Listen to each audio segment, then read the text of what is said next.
ശ്രീകാന്ത് രവിവർമ്മ ബിജെപിയുടെ സ്ഥാനാർത്ഥി. അദ്ദേഹത്തിന് കിട്ടിയത് 3625 വോട്ട്.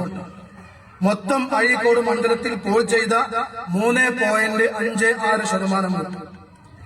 2006 തൊട്ടടുത്ത തെരഞ്ഞെടുപ്പിൽ 2011 MK ശശീന്ദ്രൻ മാസ്റ്റർ ബിജെപിയുടെ സ്ഥാനാർത്ഥി നേടിയത് 7540 വോട്ട്. എന്ന് പറഞ്ഞാൽ ഇരട്ടിയിലധികം. 3625 നിന്നും 7540 ബിജെപി 2011 മാറി. 2014 തൊട്ടടുത്ത തെരഞ്ഞെടുപ്പിൽ AV കേശവൻ നേരെ ഇരട്ട സംഖ്യ അവർ നേടി 12580 വോട്ട് ബിജെപി നേടി.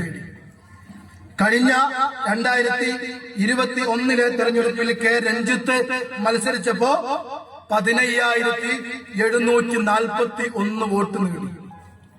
ഞാൻ പറഞ്ഞു തരാം, അഴീക്കോട് മണ്ഡലത്തിലെ കഴിഞ്ഞ തവണ ബിജെപിക്ക് വോട്ട് ചെയ്ത 15741 വോട്ടർമാർക്കും കൃത്യമായിട്ടറിയാം അഴീക്കോട്ടിൽ ബിജെപി ജയിക്കാൻ പോകുന്നില്ല എന്ന്. അറിയില്ലേ? എന്നിട്ടും ഈ 10,000-ലധികം വോട്ടുകൾ, 15,000 വോട്ടുകൾ ആളുകൾ ബിജെപിക്ക് വോട്ട് ചെയ്യാനുള്ള കാരണം ബിജെപി വളരെ കൃത്യമായി എത്ര തവണ പരാജയപ്പെട്ടാലും ഒരു ബൂത്തിൽ 11, 12, 13, 20, 100, 150 വോട്ട് നേടി ഒരു ബിജെപിക്കാരൻ ആണ് എന്ന് തുറന്ന് പറയാൻ പോലും കഴിയാതെ തലയിൽ മുണ്ടിട്ട് നടന്നിരുന്ന കാലമുണ്ടായിരുന്നു. ബിജെപി ആളുകൾക്ക് ബൂത്തിലിരിക്കാൻ ഭയപ്പെട്ടിരുന്ന കാലം, നാണം കൊണ്ട് വരാത്ത ആളുകളുണ്ടായിരുന്നു. ആ ഘട്ടത്തിലാണ് അവർ ക്രമപ്രവൃത്തമായ 3000-ൽ നിന്ന് 6000, 6000-ൽ നിന്ന് 12,000, 7,000, 7,000-ൽ നിന്ന് 12,000, 12,000-ൽ നിന്ന് 15,000 വോട്ടുകള് നിങ്ങളുടെ മണ്ഡലത്തിൽ, അഴീക്കോട് മണ്ഡലത്തിൽ അവർ നേടിയിട്ടുള്ളത്. ഇവിടെയാണ് നമ്മൾ പഠിക്കേണ്ടത്. ബിജെപിയുടെ രാഷ്ട്രീയം നമുക്കറിയാം. ബിജെപിയുടെ അജണ്ട ഒരിക്കലും ഈ രാജ്യത്ത് നടപ്പാക്കാൻ പോകുന്ന അജണ്ട ഒന്നല്ല. പക്ഷേ അവരെ സംബന്ധിച്ചിടത്തോളം അവരെ രാജ്യത്തിന്റെ മുഴുവൻ സംവിധാനങ്ങളും ഉപയോഗപ്പെടുത്തി എല്ലാ അർത്ഥത്തിലും നമ്മുടെ ബിജെപിയെ കുറിച്ച് പഠിക്കുന്ന സമയത്ത്, RSനെ കുറിച്ച് പഠിക്കുമ്പോ അവർ രാജ്യത്തിന്റെ ഇലക്ഷൻ കമ്മീഷന്റെ സംവിധാനത്തെ ദുരുപയോഗപ്പെടുത്തി എന്നുള്ളത് യാഥാർത്ഥ്യമാണ്. ബഹുമാനപ്പെട്ട സുപ്രീം കോടതിയിൽ വരെ കൈകടത്തുന്നു. അവർക്ക് താല്പര്യമുള്ള ജഡ്ജിമാരെ അപ്പോയിന്റ്മെന്റ് ചെയ്യുന്നതിന് വേഗത കാണിക്കുന്നു.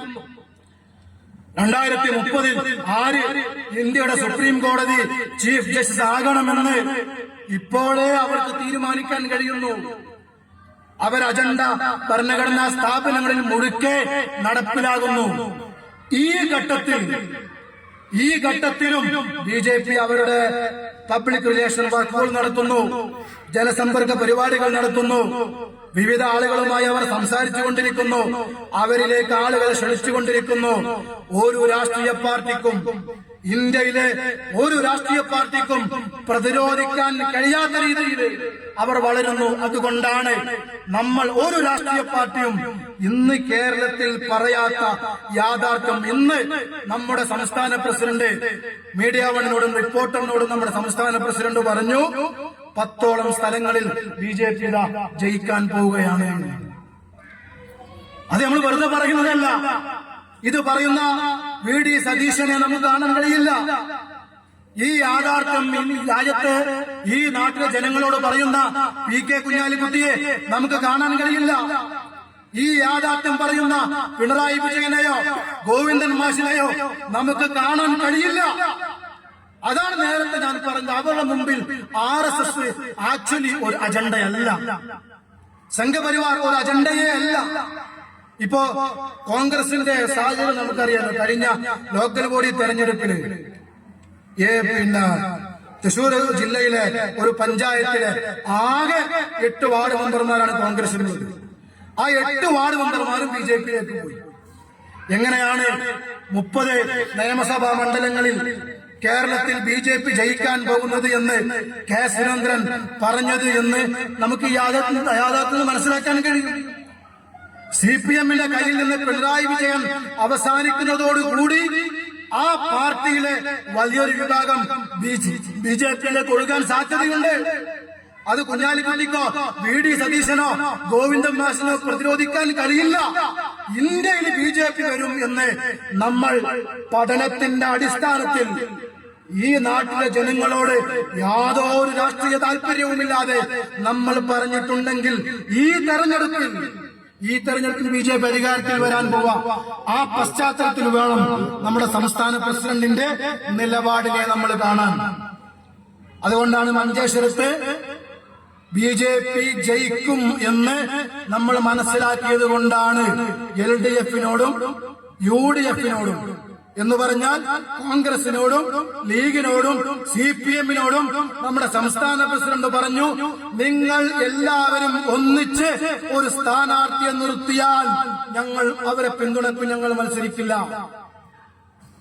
നമ്മളെ നിലപാടാണ്. പക്ഷേ സ്ഥാനാർത്ഥിയെ നിർത്താതെ നിങ്ങൾ വേറിട്ട് മത്സരിച്ച് BJP-യെ ജയിപ്പിക്കാനാണ് തീരുമാനമെങ്കിൽ SDPI-യും മത്സരിക്കും. പിന്നെ BJP-യെ തോൽപ്പിക്കാൻ ഇന്നല്ലെങ്കിൽ നാളെ കഴിയുന്ന ഒരു രാഷ്ട്രീയ പാർട്ടി ഉണ്ടെങ്കിൽ അത് SDPI മാത്രമായിരിക്കും എന്ന് നമ്മൾ പറയുന്നത്. ആ മെസ്സേജാണ് കൊടുക്കുന്നത്. നമ്മൾ മനസ്സിലാക്കേണ്ടതുണ്ട്, നമ്മുടെ ഒരു രാഷ്ട്രീയത്തെ കുറിച്ച് നമ്മൾ BJP-യെ തോൽപ്പിക്കുക എന്ന് നമ്മുടെ വളരെ പ്രധാനപ്പെട്ട അജണ്ടയാണ് എന്നതുകൊണ്ട് BJP ഒരു തെരഞ്ഞെടുപ്പിൽ തോൽപ്പിച്ചത് കൊണ്ട് BJP ഇല്ലാതാവില്ല. കോൺഗ്രസിനും CPM-നും മുസ്ലിം ലീഗിനും BJP ഇല്ലാതാക്കാനുള്ള അജണ്ട ഇല്ലെങ്കിൽ ആ സ്പേസിലേക്ക് കാത്തുനിന്നാണെങ്കിലും നമുക്ക് കയറിയേ പറ്റൂ. അതുകൊണ്ടാണ് നമ്മുടെ പാർട്ടി ഇപ്രാവശ്യം പരമാവധി മണ്ഡലങ്ങളിൽ മത്സരിക്കാൻ തീരുമാനിച്ചത്. അത് നമ്മുടെ പ്രവർത്തകരുടെ കേവലമായിട്ടുള്ള വികാരമല്ല എന്ന് ഞാൻ വീണ്ടും പറയാൻ കാരണം അതാണ്. നമുക്ക് വളരെ കൃത്യമായ ബോധ്യമുള്ളത് കൊണ്ടാണ്. ആ ബോധ്യം നമുക്കുണ്ടാകും. നമ്മുടെ പാർട്ടിയുടെ നേതൃത്വങ്ങൾക്കുണ്ടാകണം, പ്രവർത്തകർക്കുണ്ടാകണം, നമ്മുടെ കുടുംബങ്ങൾക്കുണ്ടാവണം, നമ്മുടെ നാട്ടുകാർക്കുണ്ടാവണം, ഈ നാട്ടിലെ മുഴുവൻ വോട്ടർമാർക്കും ഉണ്ടാകണം. ഈ യാഥാർത്ഥ്യ ബോധം അവഗണിച്ചുകൊണ്ട് മുന്നോട്ട് പോയാൽ നമ്മുടെ രക്ഷക്കെത്തുമെന്ന് ആരെങ്കിലും നമ്മുടെ രക്ഷക്കെത്തുമെന്ന് നമ്മൾ പ്രതീക്ഷിക്കുകയേ വേണ്ട. അതുകൊണ്ടാണ് നമ്മുടെ പാർട്ടി ദീർഘവീക്ഷണത്തോടു കൂടി മത്സരിക്കാൻ തീരുമാനിച്ചത്. അതുകൊണ്ടാണ് ഒരു തെരഞ്ഞെടുപ്പ് കൺവെൻഷൻ തന്നെ ആണ് യഥാർത്ഥത്തിൽ നമ്മൾ ഇപ്പോൾ നടത്തുന്നത്. ഒരു ജനകീയ കൺവെൻഷൻ പിന്നീട് നമ്മൾ തീരുമാനിക്കുമെങ്കിലും ഇലക്ഷന് മാസങ്ങൾക്ക് മുമ്പ് തന്നെ